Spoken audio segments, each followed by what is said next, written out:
Okay, so with this, we're going to be wrapping up our discussion on periodization for this course. So we kind of left off, I did talk about this a little bit in class, but I just kind of wanted to revisit it before we kind of go through an example of just kind of a periodized plan that they took into the textbook.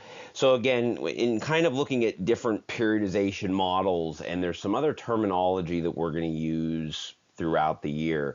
The two that kind of predominate, and we'll kind of talk about how sometimes with naming this could be a little kind of varied as to how some of the terminology is used. So the linear versus the undulating or nonlinear model. Even your textbook doesn't really like the term linear anymore. They call it more of a traditional model. So again, in the traditional model, the traditional resistance training model, what does just basically progressive overload throughout mesocycles over the course of the year. So in other words, this is where you strictly start with the low intensity, high volume work and progress over time to the low volume, high intensity work. Again, there's pluses and minuses with that. A lot of people feel that the linear model, the pure linear or pure traditional model, whatever term you're going to use, does tend to work a little bit better for beginners. Whereas an undulating or nonlinear model, where you have fluctuations in the load and volume assignments, in regards to the resistance training for the core exercises. So in other words, unlike the linear model, where really all the exercises will again kind of start with maybe a like a higher volume, low intensity, and then kind of progress typically throughout the mesocycle.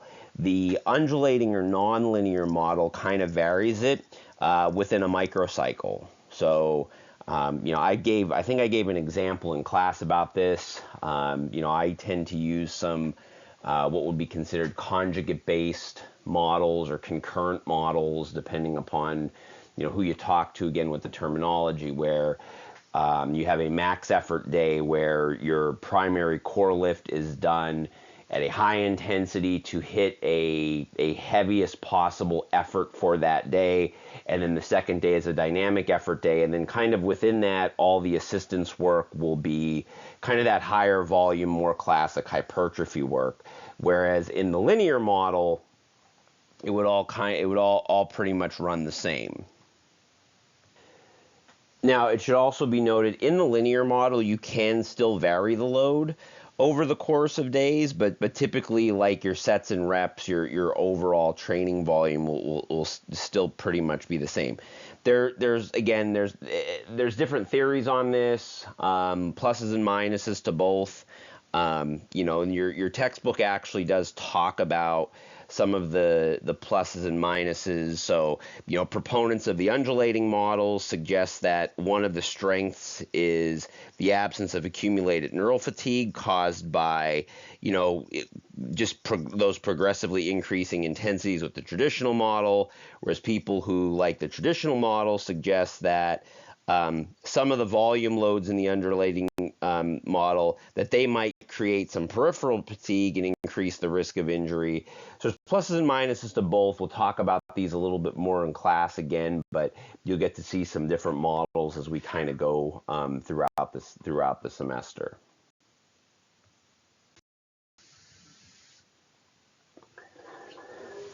So the chapter wraps up, and I think this is kind of good for everyone to get to see. And I'm going to encourage you. I think it'd be a good idea. In the textbook, they do kind of show at the end of the chapter. They kind of just go through kind of an example program for. It's basically a female college basketball center. So at the end of the chapter, they kind of go through this just so you could kind of see again. I don't think it's like a perfect program, but I think it's definitely something that can at least be a start for you to sort of visualize and maybe sort of start to ask some questions about. So it literally takes someone through. Now, it's really only focusing on the resistance training. There's made some mention, again, they even show like some examples of schedules and kind of how those things could be incorporated. And we'll discuss how outside of resistance training program, how do you do, like, for instance, what do you look at as far as like plyometrics and things like that in season, which, again, sometimes depending on the sport, if stuff's worked into sport practice appropriately, sometimes you don't have to do a whole lot of extra with that. Again, that could kind of come many times in the conversations with the sport coach. So the scenario we have, we're starting from the preseason. We have a female college basketball player. She's been resistance trained since high school. And she has skill in machine and free weight exercises. So this is an athlete who, already has some experience, and that's always important.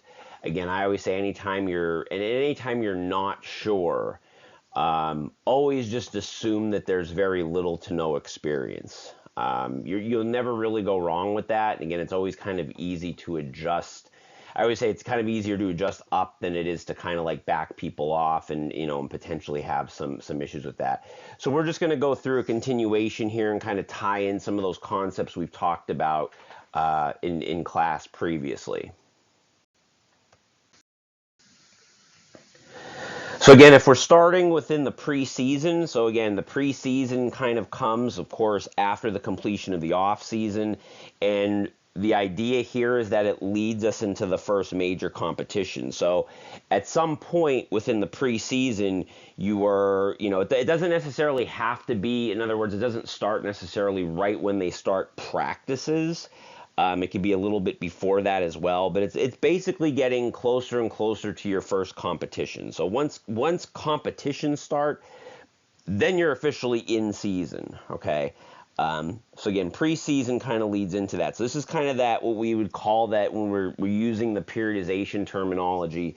This is that first transition period, okay?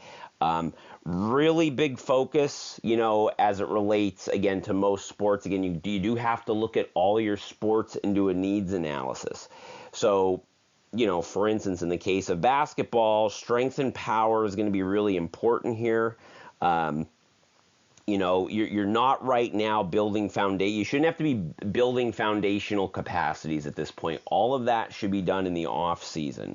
So here you're really getting focused on, building the qualities that they need. In the case of a basketball player, strength, power, I would even say speed. So again, plyometrics, anaerobic training, high priority. Again, anaerobic doesn't, in the case of a basketball player, doesn't default to all lactic-based training. Some alactic anaerobic training would work really well here for the basketball player. They're saying resistance training 3 times a week. Not a hard and fast rule, but it's kind of a good place to start. If you wanted to resistance train more than that, again, you have to justify it.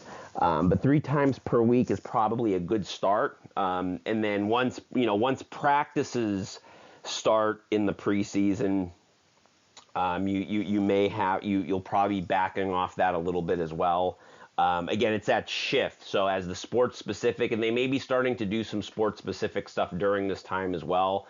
They may up the amount of skill work they do. They will be obviously building up to that once they start, practices leading into the first competition. So that's something that you'll have to be mindful of. In season, so again, the goal here as far as everything from the standpoint of the strength conditioning professional is you want to maintain as much as you can.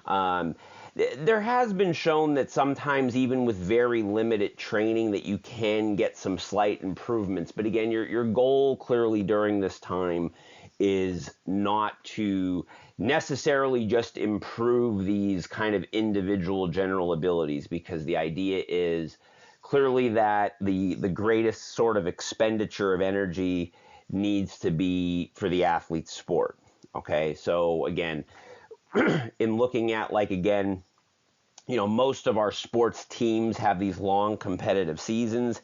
The other thing, it may include, playoffs, tournaments during the season. You have to be mindful of that. and you'll have pretty much a long season. You still do kind of, you could be doing multiple mesocycles here. So again, a lot of times you'll still maybe structure 3 or 4 week mesocycle blocks that kind of like work through a progression, maybe even do some unloading. What you want to do is really kind of look at the sport schedule and kind of arrange around contests. They do give some examples in the textbook that can kind of work with this a little bit more. So many times what you'll be kind of looking at is a lot lower volume. That's one of the bigger things, particularly with all of this. So for instance, the resistance training, this is where they're going to be their lowest volume. They're going to be really at maintenance volumes so that they can recover. Mostly moderate intensities. We'll kind of talk about how, again, I always kind of highlight, again, when you look at most team sports, I hate to use the term lower body dominant, but when you look at, like, again, most of your team sports involve a lot of, like, sprinting and jumping.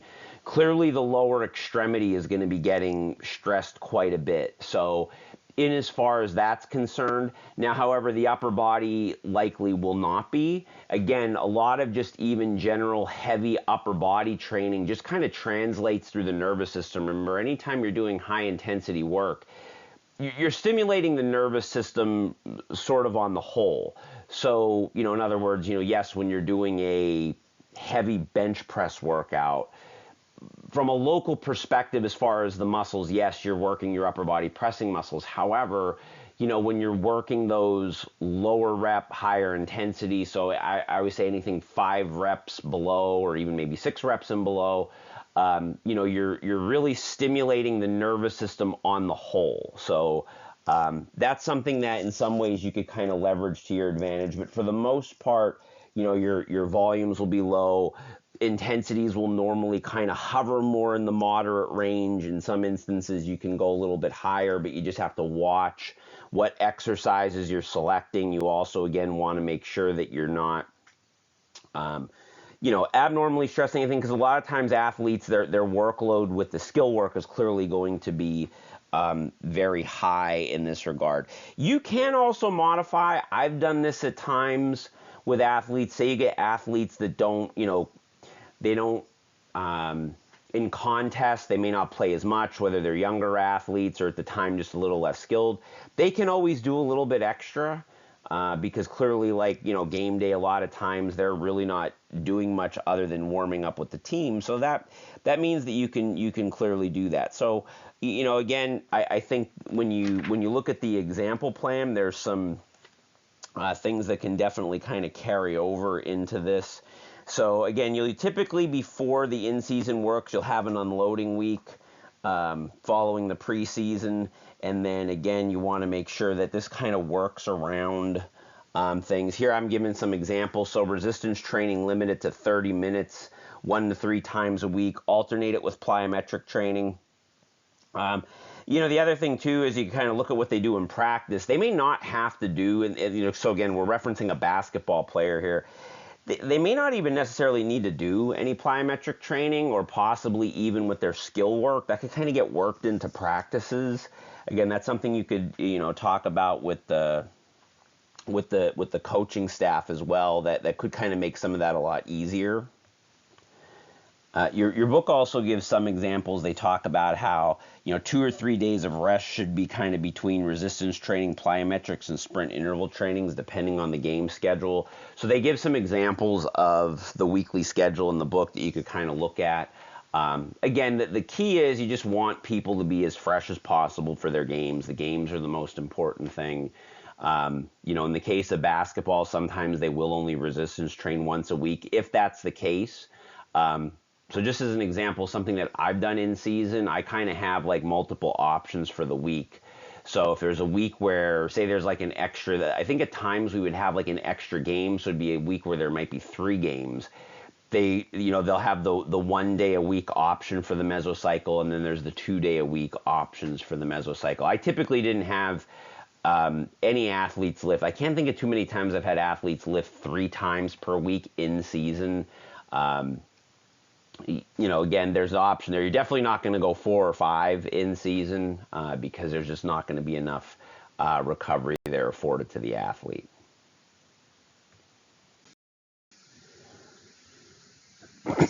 So that takes us, so again, you have to kind of look at as far as, again, how far does the team get? Postseason will be following the end of the competitive season. Again, that's good. This is going to be your that'll be your second transition period. In the case that I believe the one in the book, they show it lasting about a month. So again, there's no they say no formal or structured workouts. It doesn't mean you can't give athletes something to do. I'll kind of share some examples. I know in 260, I believe I showed some examples of what I call my postseason, and what I tend to do is, and the book even suggests this, I do like a mixed circuit. As far as the resistance training is concerned, it's very low intensity. Even the volume's not really high. The individual, so they tend to work in higher rep schemes, but again, not a ton of sets. It's not a ton of volume. It's something many times just to kind of get them to do something. Again, and you tend to do a lot of like very low intensity aerobic work, just things for recovery. But that's what you would typically want to do. So it says no formal or structured workouts, but again, you probably will structure something for them. The last thing you want to do is say, "I'll just do whatever you want on your own for a month," because that could turn into problematic as well. Because a lot of times, if you do that, they might not do anything for a month. I don't necessarily think that's really required in the case of most younger athletes. They could tend to do a little bit of something, which I think could be beneficial. Again, swimming and jogging, depending upon whatever their sport is. But stay active.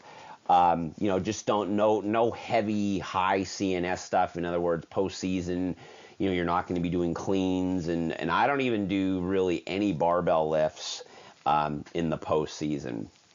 Off season is really where the base is going to kind of be prepared. So once you get past that active rest period, this is going to be the preparatory period. It's going to be the longest kind of period with that off season.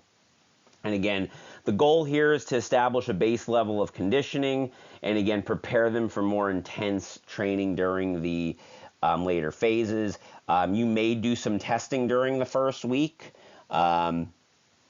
So you'll typically do some testing at the beginning and testing at the end. How you approach that might with individual athletes may depend on their experience.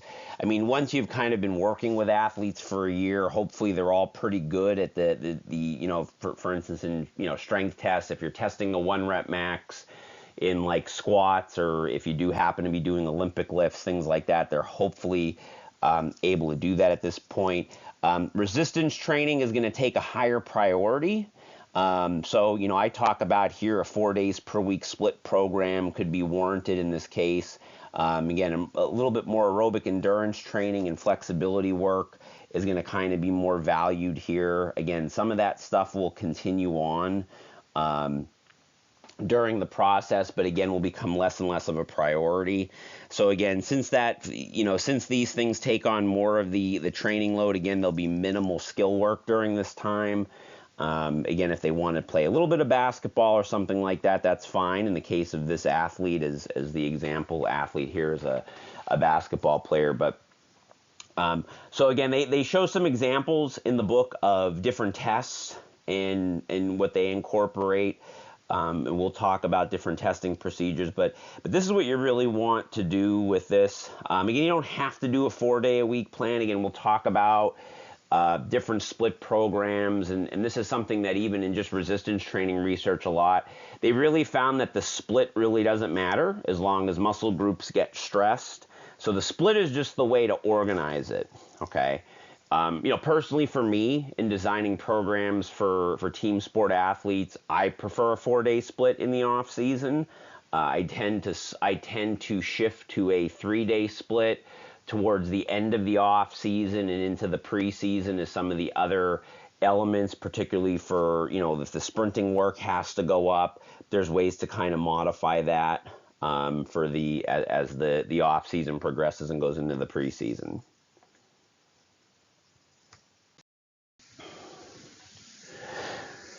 So again, like I said, a lot of what we look at here when you kind of review the annual plan. So again, I keep encouraging you to kind of go back and look at that, because at least it can kind of give you an idea as to how to generally manage. So again, personally, I'm not crazy about the individual program that's in there. It's okay. I don't think it's bad. I think there's some good ways to modify it.